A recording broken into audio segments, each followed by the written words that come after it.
흔히 사람들이 구원받았다는 얘기를 합니다.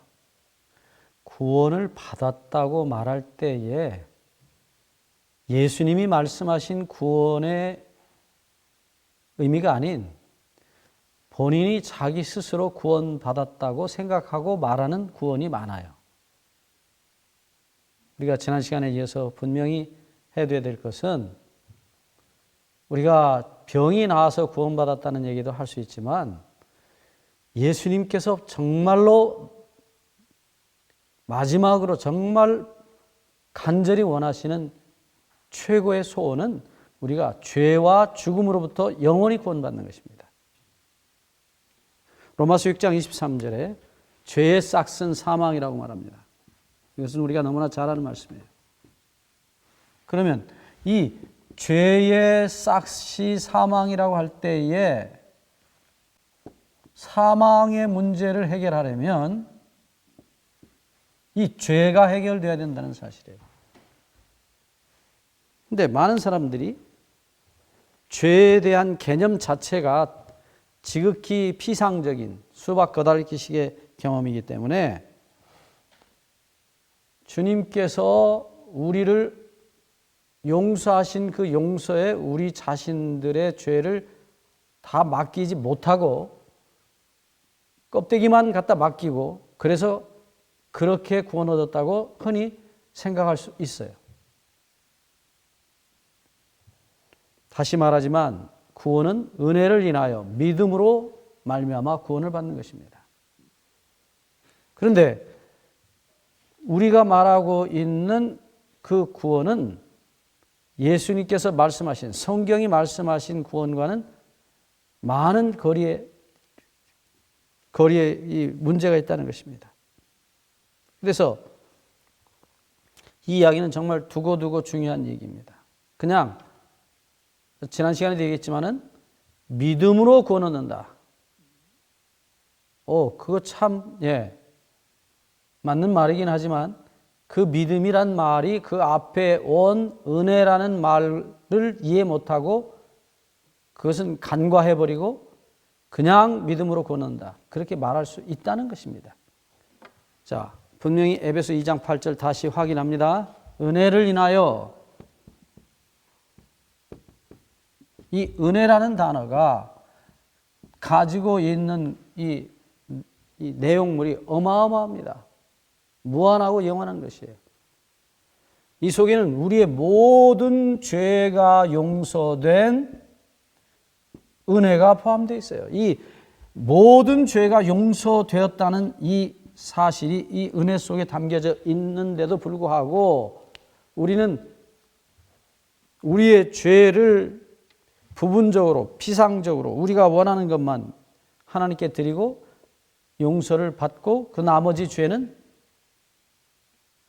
죄가 아닌 것처럼 용서받지 않으려고 하는 그 죄를 계속해서 누리고 싶은 욕망을 가지고 있는 것이 현실이에요.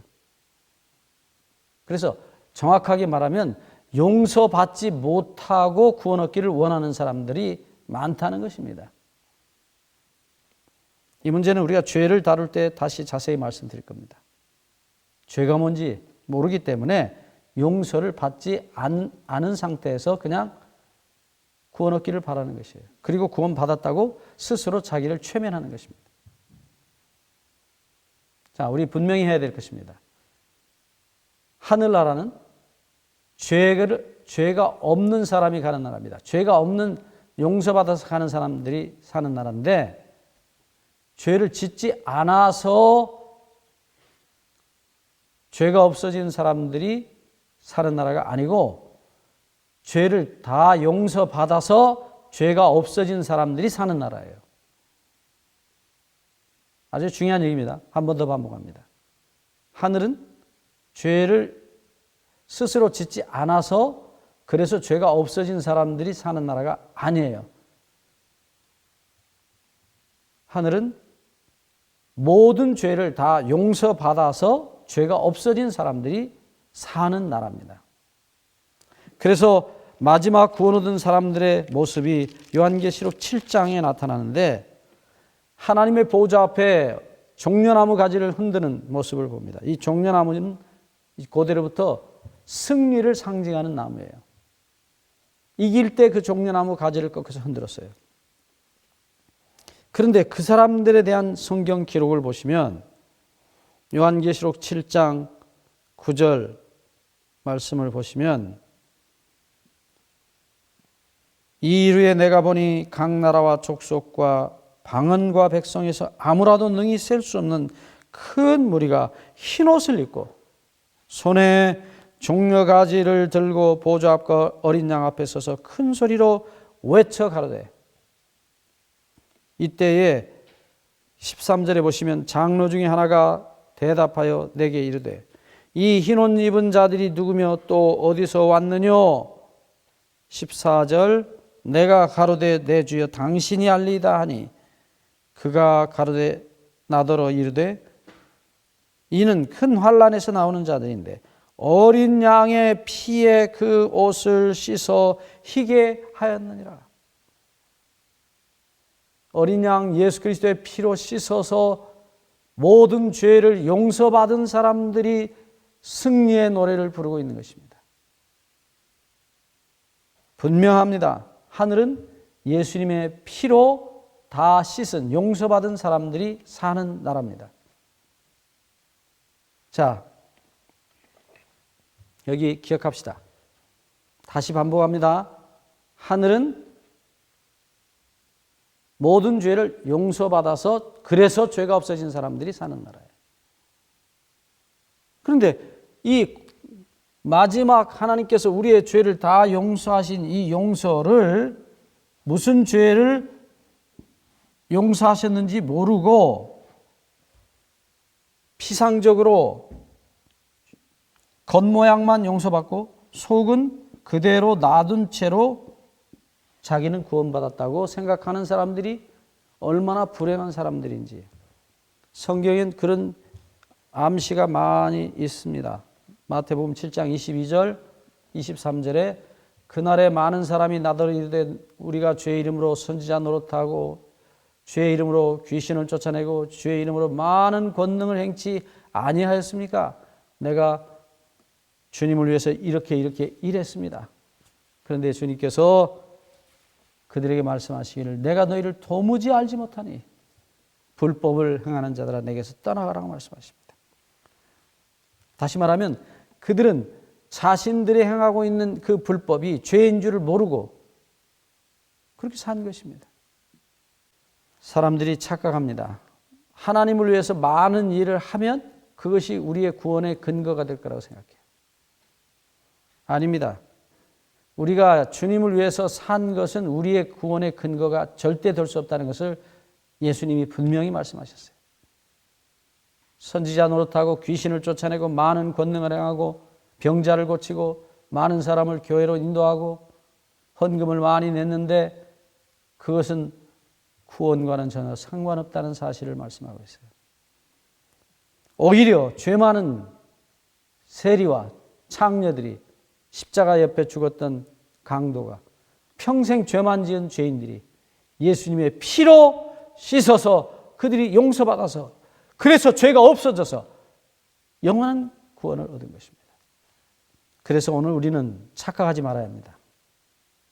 과연 내 죄가 예수 그리스도의 피로 완전히 용서되었는가?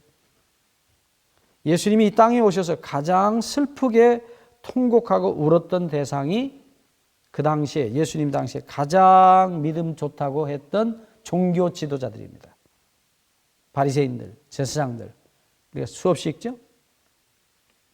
이 사람들 때문에 예수님이 마태복음 23장에 통곡을 하십니다. 세리와 창녀를 보고 통곡하신 일이 없어요. 그들과는 같이 식사하시고 같이 웃으시고 같이 말씀하셨어요. 그들을 영접하시고 그들을 용서하셨어요. 그러나 용서를 거절한 죄가 무엇인지를 알기를 거절한 종교 지도자들은 끝내 예수님을 십자가에 못을 박아 죽였습니다. 왜요? 그들은 자신들의 양심의 바닥을 주님께서 뒤에 엎으실 때 견딜 수가 없었어요. 회칠한 무덤이라고 말씀하시고 위선자라고 너희 속에는 악한 생각이 가득하고 음욕과 정욕과 탐욕과 이기심이 교만이 가득한데 그 죄는 내놓고 용서받을 생각을 안 한다는 것입니다. 오늘 어쩌면 우리가 그런 사람일 수 있어요. 다시 반복합니다. 너무나 중요한 말씀이에요. 하늘은 모든 죄를 용서받아서 죄가 없어진 자들이 사는 나라입니다. 그래서 많은 사람들이 은혜로 혹은 믿음으로 구원 얻었다고 말하는데 실상 내용은 아닌 것입니다. 여전히 자신을 사랑하고 교만하고 이기적인 것입니다. 그리고 이 현세적인 구원, 병이 낫고 가난해서 벗어나서 부자가 되고 자식들이 잘 되어서 세상의 명예를 가지고 그렇게 잘 살고 잘 되면 구원받았다고 생각하는 것입니다. 그들이 가난으로부터 구원받았고 병으로부터 구원받았는지 모르지만 죄로부터는 구원받지 못한 것입니다. 그들이 얼마 동안은 행복하게 건강하게 살 수 있습니다. 그러나 영원히는 살 수 없는 것입니다. 왜냐? 그들 속에 교만과 이기심의 죄가 여전히 용서받지 않은 채로 없어지지 않은 채로 그들의 가슴 속에 있기 때문입니다. 여러분, 사단은 우리를 최면시킵니다. 사람들을 통해서 최면을 시킵니다. 당신 구원받았다고.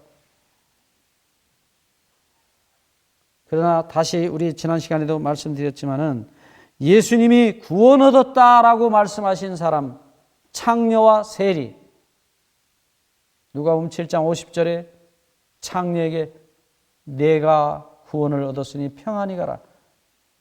누가복음 19장 8절 우리가 지난 시간에 봤죠? 세리 삭개오에게 오늘 이 집에 구원이 이르렀다고 하십니다.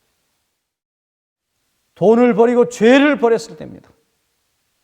실제로 우리 모두는 아직도 돈을 사랑합니다. 그 말은 돈에 붙어있는 욕심을 사랑한다는 얘기예요.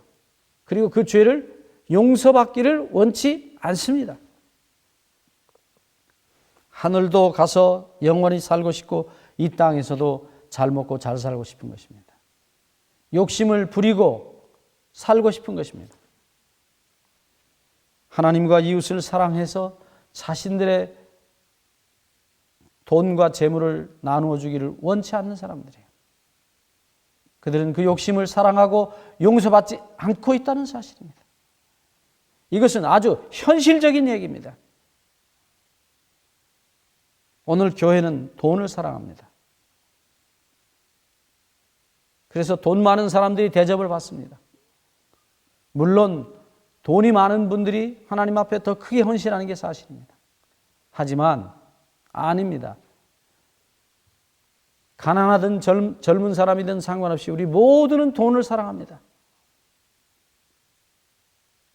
세를 들어 사는 사람은 전세 얻고 싶고 전세 얻어서 사는 사람은 집을 사고 싶고 아주 좁은 아파트 27평짜리 아파트를 사는 사람은 32평짜리는 48평으로 50평으로 이사하고 싶은 것입니다. 우리는 죄를 여전히 사랑하고 그 죄를 용서받으려고 하지 않습니다. 우리의 교만을 절대로 용서받으려고 하지 않습니다. 용서받지 않는 이상 구원이 없다는 것입니다.